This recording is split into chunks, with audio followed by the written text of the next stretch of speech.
مولاي صل وسلم دائما أبدا على حبيبك خير الخلق كلهم مولاي صل وسلم دائما أبدا على حبيبك خير معزز سامعین و سامعات، السلام علیکم ورحمۃ اللہ تعالی وبرکاتہ۔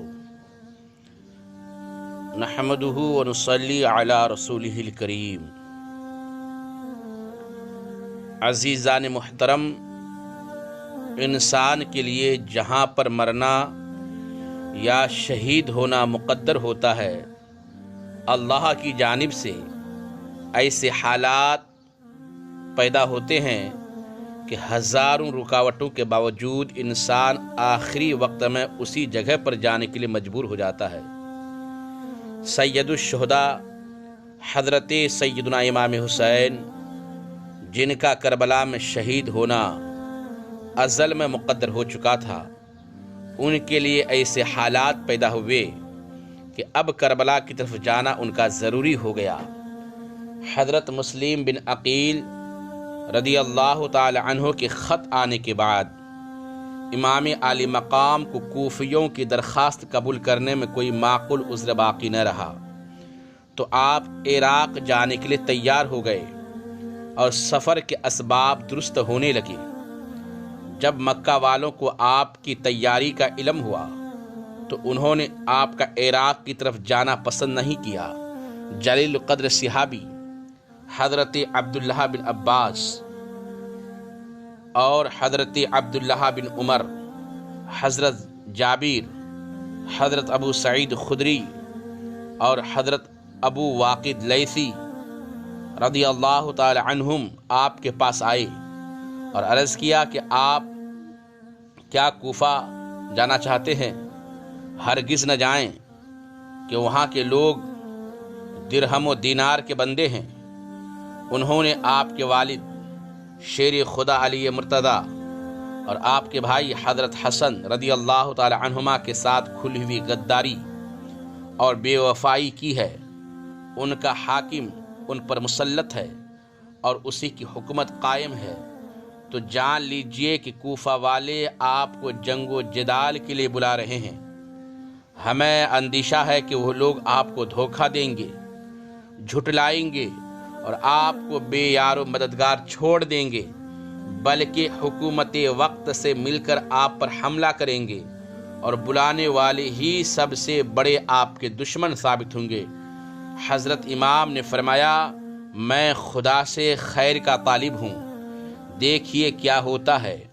اور حضرت عبداللہ بن زبیر رضی اللہ تعالی عنہما نے جب آپ سے سفر عراق کو ملتوی کرنے کے لیے کہا تو آپ نے فرمایا کہ میں نے اپنے والد گرامی حضرت علی رضی اللہ تعالیٰ عنہ سے حدیث سنی ہے کہ ایک مینڈھا مکہ معظمہ کی حرمت کو حلال کر دے گا تو میں وہ مینڈھا نہیں بننا چاہتا۔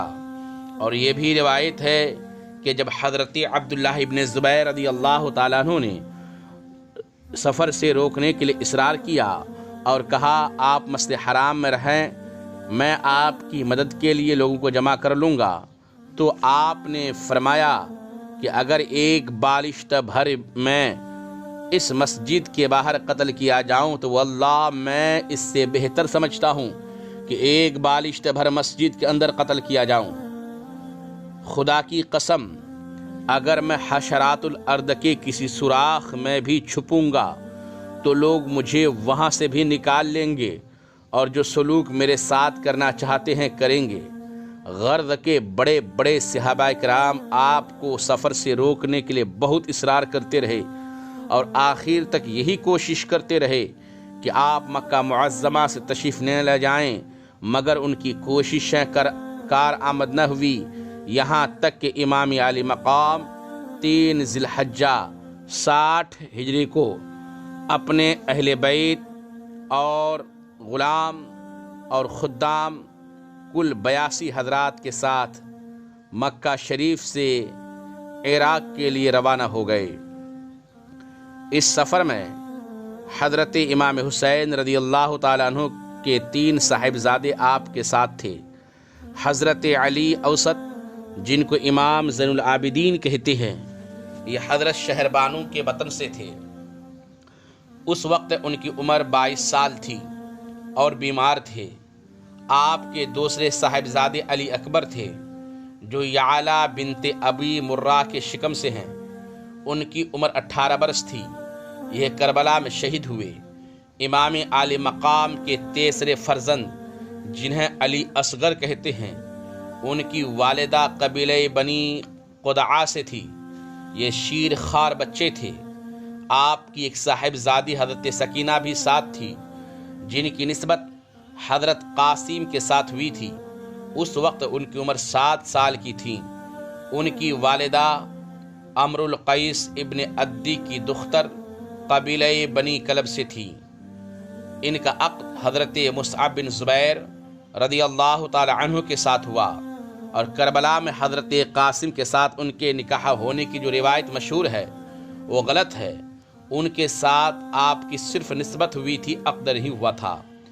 حضرت امام حسین رضی اللہ تعالی عنہ کی 2 بیویاں آپ کے ساتھ تھیں، ایک شہر بانو، دوسری حضرت علی اصغر کی والدہ، اور حضرت امام حسن رضی اللہ تعالی عنہ کے 4 نوجوان صاحبزادے، حضرت قاسم، حضرت عبداللہ، حضرت عمر اور حضرت ابوبکر امام عالی مقام کے ساتھ تھے، جو کربلا میں شہید ہوئے۔ اور حضرت علی کرم اللہ تعالی وجہ الکریم کے 5 فرزند، حضرت عباس بن علی، حضرت عثمان بن علی، حضرت عبداللہ بن علی، حضرت محمد بن علی اور حضرت جعفر بن علی، حضرت امام علی مقام کے ساتھ تھے۔ سب نے شہادت پائی۔ اور حضرت عقیل کے فرزندوں میں سے حضرت مسلم تو حضرت امام کے کربلا پہنچنے سے پہلے ہی کوفہ میں شہید ہو چکے تھے، اور 3 فرزند حضرت عبداللہ اور حضرت عبد الرحمن، حضرت جعفر امام علی مقام کے ساتھ کربلا حاضر ہو کر شہید ہوئے۔ اور حضرت جعفر طیار کے 2 پوتے حضرت محمد اور حضرت عون حضرت امام کے ساتھ حاضر ہو کر شہید ہوئے۔ ان دونوں کے والد کا نام عبداللہ بن جعفر ہے اور حضرت امام حسین کی حقیقی بھانجے ہیں۔ ان کی والدہ حضرت زینب امام عالی مقام کی حقیقی بہن ہے۔ صاحب زدگان اہل بیت میں سے کل 17 حضرات امام عالی مقام کے ساتھ مرتبہ شہادت سے سرفراز ہوئے۔ حضرت امام زین العابدین، عمر بن حسن، محمد بن عمر بن علی اور دوسرے کم عمر صاحبزادے قیدی بنائے گئے۔ حضرت امام حسین رضی اللہ تعالیٰ عنہ جب مکہ شریف سے باہر نکلے تو حاکم مکہ عمر بن سعید کے حکم سے ایک فوجی دستہ نے شہر سے باہر آ کر آپ کو روکا اور چاہا کہ واپس چلے۔ حضرت امام عالی مقام نے واپس ہونے سے انکار کیا۔ نتیجہ یہ ہوا کہ دونوں طرف کے لوگوں میں مار پیٹ ہوئی۔ آپ کے ساتھی بڑی بہادری سے فوجی دستہ کی مزاحمت کو روکنے پر تیار تھے، اس لیے ان لوگوں کو ہٹنے پر مجبور ہونا پڑا اور قافلہ آگے روانہ ہو گیا۔ جب آپ مقام صفحہ تک پہنچے تو فرزدق شاعر سے ملاقات ہوئی۔ آپ نے اس سے کوفہ والوں کا حال پوچھا، کہا ان کے دل میں آپ کی طرف ہے، ان کے دل آپ کی طرف ہے، لیکن ان کی تلواریں بنی امیہ کے ساتھ ہوں گی۔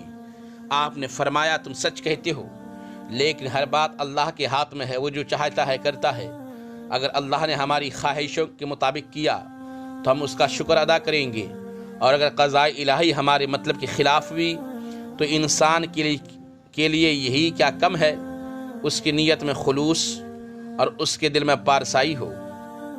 حضرت امام حسین رضی اللہ تعالی عنہ شاعر سے گفتگو کرنے کے بعد جب آگے بڑھے تو آپ کے بھانجے حضرت محمد اور عون راستے میں آ کر آپ سے ملے اور اپنے والد گرامی حضرت عبداللہ بن جعفر طیار کا خط آپ کی خدمت میں پیش کیا۔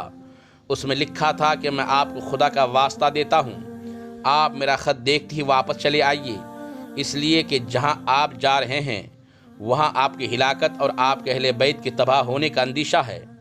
اگر خدا نخواستہ آپ ہلاک ہو گئے تو دنیا بھر میں اندھیرا چھا جائے گا۔ آپ ہدایت والوں کے لیے رہنما اور مسلمانوں کی امیدوں کا مرکز ہیں۔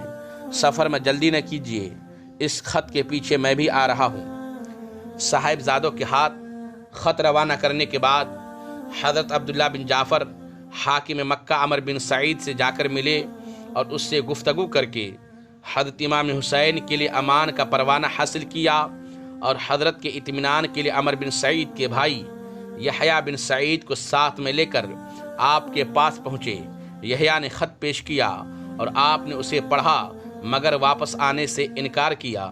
ان لوگوں نے کہا آخر کیا بات ہے، آپ عراق جانے پر اس قدر بضد کیوں ہیں؟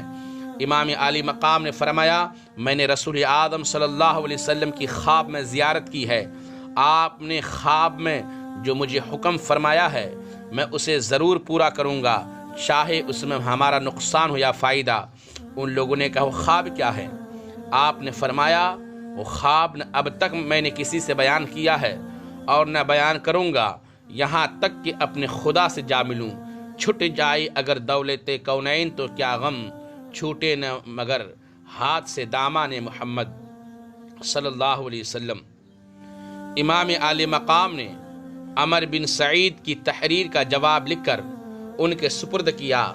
حضرت عبداللہ کچھ مجبوریوں کے سبب اس سفر میں آپ کے ساتھ نہیں جا سکتے تھے۔ انہوں نے اپنے صاحبزادگان اور محمد کو آپ کے ساتھ رہنے کی ہدایت کی اور خود آپ واپس ہو گئے۔ حضرت قیس کی شہادت۔ جب آپ مقام حاجر میں پہنچے تو اپنے ایک مخلص قیس بن مسہر کو خط دے کر کوفہ روانہ کیا۔ خط کا مضمون یہ تھا حمد الہی اور سلام کے بعد معلوم ہو کہ مسلم بن عقیل کے خط سے تم لوگوں کے حالات کی درستگی اور میری مدد پر تم سب کے متفق ہونے کا علم ہوا۔ میں خدائے تعالیٰ سے دعا کرتا ہوں کہ ہم پر احسان کرے اور تم لوگوں کو اس بات پر اجر عظیم فرمائے۔ میں مکہ معظمہ سے روانہ ہو چکا ہوں، جب میرا خط پہنچے تو اپنا انتظام تم لوگ جلدی درست کر لینا، اس لیے کہ میں چند ہی روز میں انشاءاللہ تمہارے یہاں پہنچنے والا ہوں۔ والسلام۔ حضرت قیس جب امام علی مقام کا خط لے کر قادسیہ پہنچے تو ابن نمیر جو ابن زیاد کے حکم سے ایک فوج کے ساتھ پہلے سے ناکہ بندی کی ہوئے تھا، اس نے قیس کو گرفتار کر کے ابن زیاد کے پاس کوفہ بھیج دیا۔ ابن زیاد نے کہا اگر تم اپنی جان بچانا چاہتے ہو تو گورنر ہاؤس کی چھت پر چڑھ کر حسین بن علی کے خلاف تقریر کرو اور ان کو برا بھلا کہو۔ حضرت قیس چھت پر چڑھ گئے اور حمد و صلات کے بعد فرمایا کہ اے لوگو، رسول اکرم صلی اللہ علیہ وسلم کے پیارے نواسے حضرت حسین ابن علی اس وقت تمام مخلوق میں سب سے بہترین شخص ہے۔ میں انہی کا بھیجا ہوا تم لوگوں کے پاس آیا ہوں۔ تمہارا فرض ہے کہ ان کی مدد کے لیے قدم آگے بڑھاؤ اور ان کی آواز پر لبیک کہو۔ پھر حضرت قیس نے ابن زیاد اور اس کے باپ کو برا بھلا کہا اور حضرت علی کے لیے دعائے خیر کی۔ ابن زیاد آپ کی اس تقریر کو سن کر آگ بگولا ہو گیا اور حکم دیا کہ انہیں چھت کے اوپر سے زمین پر گرا دو کہ اس کے ٹکڑے ٹکڑے ہو جائیں۔ بے رحموں نے انہیں نیچے گرا دیا، جس سے ان کی ہڈیاں چکنا چور ہو گئیں اور وہ انتقال کر گئے۔ اس طرح حضرت امام عالی مقام کا ایک سچا محب آپ پر قربان ہو گیا۔ ابر رحمت ان کے مرقد پر گہر باری کرے، حشر میں شان کریمی ناز برداری کرے۔ امام علی مقام کو ابھی تک کوفہ کے حالات معلوم نہیں ہوئے تھے۔ جب آپ ثعلبیہ میں پہنچے تو بکیر کے ذریعے آپ کو معلوم ہوا کہ مسلم بن عقیل اور ہانی بن عروہ دونوں شہید کر دیے گئے ہیں اور ان کی لاشوں کے پاؤں میں رسیاں باندھ کر بازاروں میں گھسیٹا گیا۔ اس دردناک خبر کو سن کر آپ نے بار بار انا للہ و انا الیہ راجعون رحمت اللہ تعالی علیہما پڑھا۔ عبداللہ بن سلیم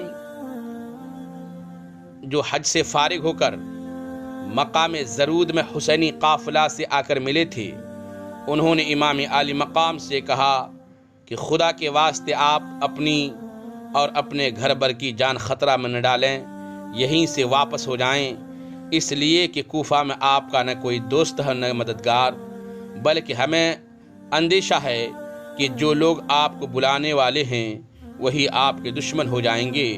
یہ سن کر حضرت مسلم کے تینوں بھائی کھڑے ہو گئے اور جوش میں آ کر کہا، خدا کی قسم ہم واپس نہیں ہوں گے جب تک مسلم کے خون کا بدلہ نہیں لیں گے، اور یا ہم بھی ان کی طرح قتل نہ ہو جائیں گے۔ حضرت نے اسودیوں کی طرف دیکھ کر فرمایا، ان لوگوں کے بعد زندگی میں کچھ لطف نہیں۔ آپ کے ساتھیوں میں سے بعض لوگوں نے کہا، آپ کی اور مسلم کی برابری نہیں، جب آپ کوفہ میں پہنچ جائیں گے تو وہاں کے سب لوگ آپ کی مدد کے لیے دوڑ پڑیں گے۔ حضرت نے اس خیال کی تائید نہیں فرمائی بلکہ خاموش رہے۔ پھر قافلہ آگے بڑھتا رہا اور ابھی تک سب لوگوں کو حضرت مسلم کی شہادت کی خبر نہ تھی۔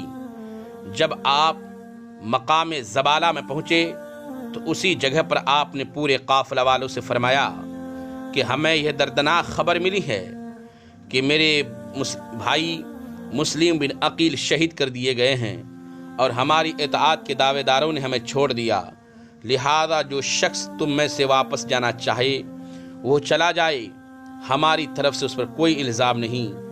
بہت سے عرب جو راستے میں آپ کے ساتھ ہو لیے تھے، اعلان کے سنتے ہی تقریباً سب دائیں بائیں ہو گئے اور زیادہ تر وہی لوگ باقی رہ گئے جو مدینہ طیبہ سے آپ کے ساتھ آئے تھے۔ انشاءاللہ تعالی آگے کی بات آپ حضرات دوسرے آڈیو میں سماعت کریں گے۔ السلام علیکم ورحمۃ اللہ تعالی وبرکاتہ۔